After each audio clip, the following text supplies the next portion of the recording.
Okay, One Piece, chapter 1006 review called The Honorable Hyogoro the Flower.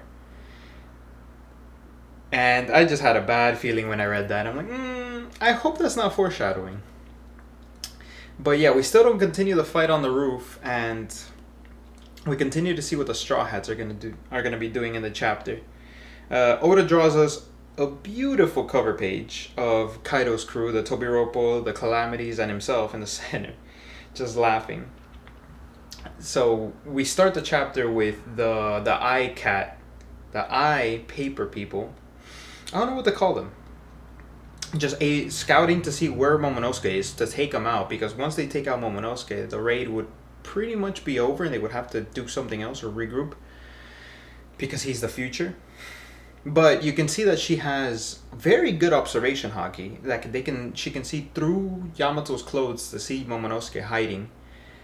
And I'm guessing that since she has observation haki, and I'm guessing she can plant it on everybody and everything that has the paper eye. Everybody else can just focus up on having armament haki. And you see Momonosuke under the clothes just smiling.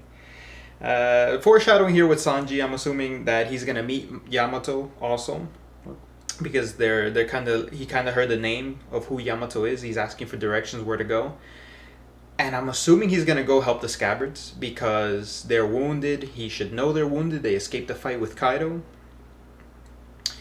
and since he's going to the Scabbards, I would assume that he's going to meet up with Jack, since Queen is busy with Marco. We'll get to that in a little bit. But yeah, I'm assuming those two are going to meet, and maybe we have some demonstration of his power, how he would hold up against the wounded Jack, and he's, quote unquote, a little bit wounded. I don't know how Oda's going to twist it. I don't know how it's going to be. I kind of think he's going to walk through him since Jack's already wounded and injured. Onigashima. Onigashima's in the air. Kaido's still making it float, even in the fight, which is pretty astonishing. I don't know if it's moving, but we see a structure in the distance, and I'm assuming that's the capital city. That's a little bit above ground. Now, what's surprising is the next thing we see is Perospero completely destroying. He doesn't look like he's wounded at all, but I'm assuming it's because the moon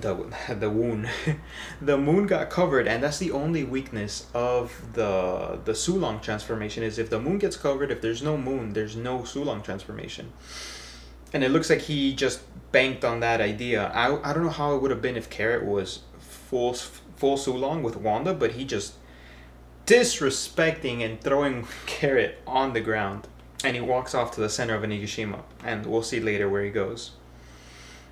There's a cut to the next part where we get some exposition on the Oni form, how it's eating through their stamina, but Marco's flame is eating through their stamina, keeping them from turning full Ice Oni. But then once they finally go through all their stamina, they go back to the Ice Oni form. So it takes some of their willpower to continue fighting against the form. And even though Apu is been almost betrayed by Queen and put into this awful position, Apu is still willing to try and fight and do whatever he can to fight and find the cure for himself instead of betraying Kaido. So I'm not sure why he doesn't just betray Kaido or just say, okay, I'll just work with you. I mean, we're in a better situation if we work together. But instead he rallies some people and he tries to, he's not going to fight them yet, but I'm assuming he's going to try and catch them off guard in probably next chapter. But standing guard, protecting Chopper, we have Hyogoro the Flower. Amazing. He somehow reverted to his prime form before in 20 years ago. With the cause was the Oni virus, which was surprising. I don't know how that worked, but it drew out everything he had. He's running on almost willpower now. And then we'll cut to some part later with that, because he looks like the foreshadowing in the chapter. And Drake just standing guard on Chopper, and he's running on everything he can. And everybody's like, oh, that's Hyogoro's old powerful form. I'm not gonna mess with that. The ninjas are like, I'm not gonna fight that guy. That guy is prime. He'll take out everyone here. And then Hyogoro was giving some foreshadowing for the end panel, and he's just saying, "This is taking out everything I have right now to stay in this form, but I'll use whatever strength I have left to fight and take out as many enemies that I can on this floor to keep it safe for Chopper or for the crew." And later he mentions something about the raid. But he mentions, I've been saying mentions a lot, I'm sorry. The worst foreshadowing was when he kind of realizes, like, if I go into the Ice Oni form, I'm pretty much going to take care and kill every ally on this floor also. So before I turn into an Oni, you need to kill me. And that moment, I'm like, ooh, no, please don't kill Hyogoro. But the title, and I'm like, no, not Hyogoro. He's been there from the beginning. But they mention, we'll do it for you. Because of their samurai. And then Mumiwara comes out of nowhere like, you're talking a lot of crap. I'm just going to fight you. We're all going to fight you. And he just uses one move and takes care out of all of them. And I'm thinking, that's probably the best thing they could have done, because if they took care of any Straw Hat, they didn't really have any astonishing feats. But I guess the fight with Hyogoro was best, because now he doesn't have to take on a serious fight, and he did his own duty. And then you see him remembering, what if I did this with Odin? What if we would have fought Kaido? I'm so happy that I got to participate in this raid. Look at what you caused, Odin. And I got an apprentice I'm proud of. And it feels bad, because you get that bad feeling like, he's saying his last words. He's saying his like almost his goodbyes. And you see Queen charging up an attack, which, how does Queen... I'm already not surprised. Queen is like half robot like Frankie. I'm pretty sure they either did experiments or Queen enhanced himself to have all these functions, kind of like how Frankie does it. But Marco comes through. I'm so surprised by Marco. He's been astonishing me this entire arc. Marco has gotten a huge W. He's fighting Queen, throws out a beam attack at Queen. And while Marco's turned around, King comes from behind to cut a wing off, which he's taking on two calamities of 1 billion bounty, which is astonishing. I know he was a captain, but he was first commander, and I couldn't imagine him being this strong until Wano. But I guess he held off the admiral, right?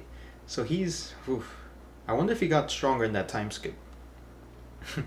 But he's taking on two calamities. I'm still surprised. And he does some weird thing with his ability. So he's very much almost like... Everybody has fire powers. Hyogoro somehow is sprouting flames also. Wano has so much fire right now. Everybody can use fire. But...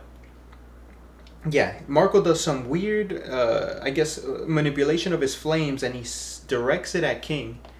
And while King gets smacked and is dazed by that fire attack, you see the beautiful, amazing flying knee Marco does straight to King. Just sonic boom knee right into the building.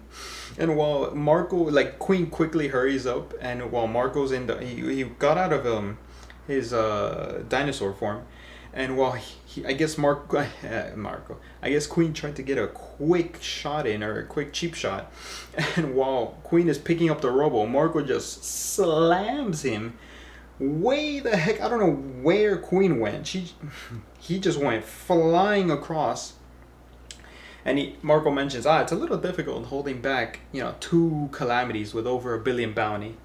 And now I get a bad feeling, because you see Perospero come through and see Marco turned around. So now I'm assuming that Perospero is going to come and catch Marco off guard. Or somebody's going to come in and help Marco, hopefully, because I don't want to see something bad happen to Marco too.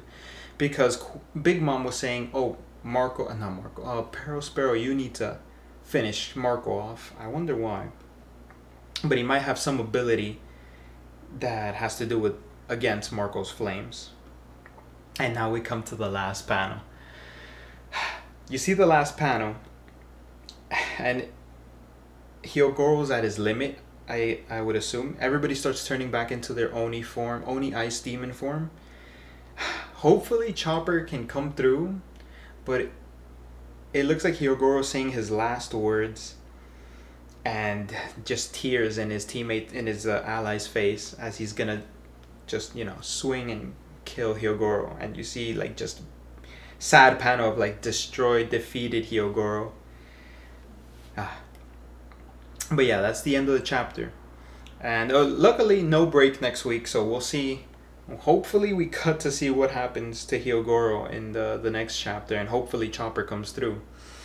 But I feel like Oda's like, this is the one person I'll make you feel bad about killing off. Other than what's his name? Yonosuke, what was his name? Other than Otama's father. And that one was really bad because he sacrificed himself to help the raid on Onigashima. But yeah, predictions for next chapter. I assume we might at the end see the fight on the rooftop with Luffy and the Supernova. They might be losing, we might see them completely defeated, or we might just continue where we left off and we see his freaking hybrid form finally. Hopefully. If not, we're mostly going to see the other Straw Hats and their fights, respective fights. Oh, you know what? Jinbei's fight. We're probably going to finally see a piece of Jinbei's fight and get an illusion or some clues of whose is. Wow, I got that right on the first try. And hopefully we see some of Robin and Frankie's fight. And probably see what Yamato's going to be doing. But yeah, that's it for me, guys. Hope you enjoyed. Comment, like, and subscribe, and see you later. Alright. Oh, that hurt my knee. Fudge.